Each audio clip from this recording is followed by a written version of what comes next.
Hello friends, welcome to my channel. आज हम बात कर रहे हैं ईसैफ स्मॉल फाइनेंस बैंक के बारे में। देखो, बैंक क्या करती है ये बताने की किसी को ज़रूरत नहीं पड़ेगी, क्योंकि बैंक का काम क्या होता है वो आपको पता है। लेकिन ये स्मॉल फाइनेंस बैंक है, यानी ये इसका फोकस कहाँ पर है? Rural and semi urban customers पे। ठीक है, तो उनको लोन प्रोवाइड करती है ये। ठीक है, तो ये कंपनी का बिजनेस है। और रूरल यानी छोटे शहर या छोटे गांव गांव में और छोटे शहरों में ये वहाँ के कस्टमर्स को लोन प्रोवाइड करती है। इसका मार्केट कैप देखेंगे तो देखो 3,500 करोड़ की कंपनी है। और ये इसका करंट प्राइस देखो 68 रुपीज़ का चल रहा है। 66 का इसका लो रह चुका है, 75 का हाई रह चुका है। ये रिसेंटली मार्केट में आई है आईपीओ के थ्रू, और इसमें मैंने अप्लाई किया था लेकिन मिला नहीं है। ठीक है,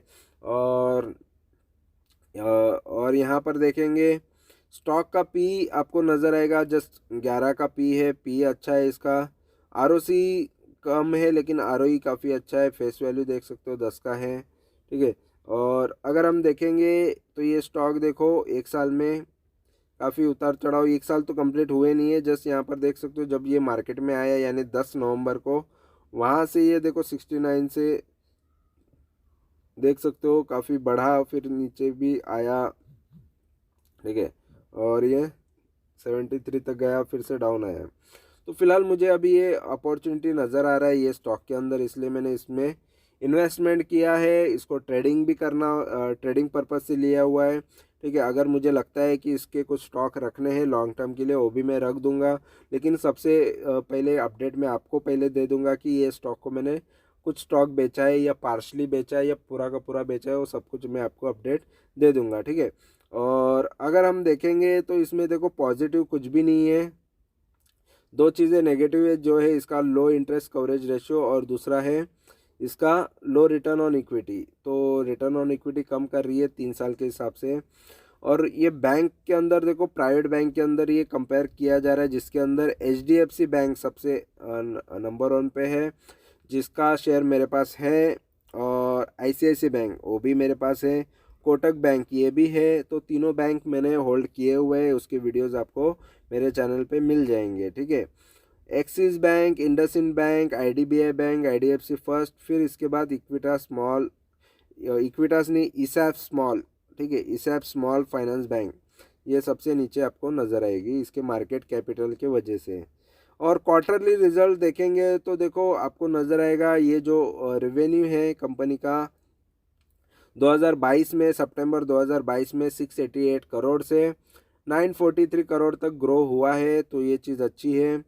और अगर हम देखेंगे इसका प्रॉफिट, ठीक है, तो इसका नेट प्रॉफिट बन रहा है 58 करोड़ से लेके 140 करोड़ तक ग्रोथ किया है प्रॉफिट के अंदर भी।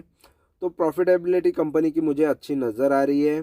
और अगर हम प्रॉफिट एंड लॉस अगर 2019 से देखेंगे, ठीक है, 2019 से ईयरली बेस पे प्रॉफिट एंड लॉस देखते हैं, तो 1,000 करोड़ का प्रॉफिट कर रही थी 1,032 करोड़ से लेके यहाँ पर 2,854 करोड़ पर कंपनी के रेवेन्यू का ग्रोथ देखने मिला है। और नेट प्रॉफिट देखेंगे तो 90 करोड़ से यहाँ पर 302 करोड़, यानी नेट प्रॉफिट भी ग्रोथ हमको काफ़ी अच्छा नज़र आया है। लेकिन प्रॉफिट में भी देखो कभी ग्रोथ नज़र आया है, फिर कभी गिरा है, फिर से गिरा है, फिर ग्रोथ आया है। तो ऐसा नहीं है कि कंटिन्यू ग्रो ही हो रहा है। तो यहाँ पर कभी कभी प्रॉफिट भी कम हुआ है। और अगर हम देखेंगे स्टॉक का सीएजीआर, तो देखो अभी आपको परसेंटेज नहीं नज़र आएंगे, क्योंकि इसको साल भी नहीं हुए कि इसका रिटर्न कैलकुलेट करने के लिए। और अगर हम बैलेंस शीट की बात करेंगे तो देखो बैलेंस शीट में आपको नज़र आएगा कंपनी का रिजर्व जो है यहाँ पर मार्च 2023 तक रिजर्व देखो 1,200 करोड़ का था। और लोन, अभी लोन तो देखो बैंकों पे ज़्यादा ही होता है, क्योंकि कस्टमर का पैसा होता है, पब्लिक का पैसा होता है, गवर्नमेंट का भी पैसा होता है, तो उन पर लोन ज़्यादा ही होता है बैंकों पर। ठीक है, और अगर हम देखेंगे शेयर होल्डिंग पैटर्न की बात करेंगे तो देखो शेयर होल्डिंग में प्रमोटर के पास सबसे ज़्यादा शेयर्स है, फिर फॉरेन के इन्वेस्टर के पास 2-2.25% है।